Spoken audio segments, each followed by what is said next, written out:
sahabat. Arti sahabat itu bagi saya bukan berarti di saat senang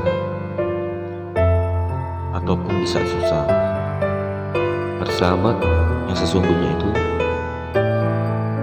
di mana sahabat tidak akan pernah meninggalkan apapun dalam keadaan kita, dan sahabat sesungguhnya tidak akan pernah memilih sahabat.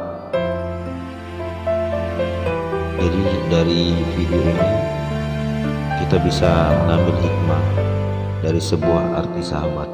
Terima kasih.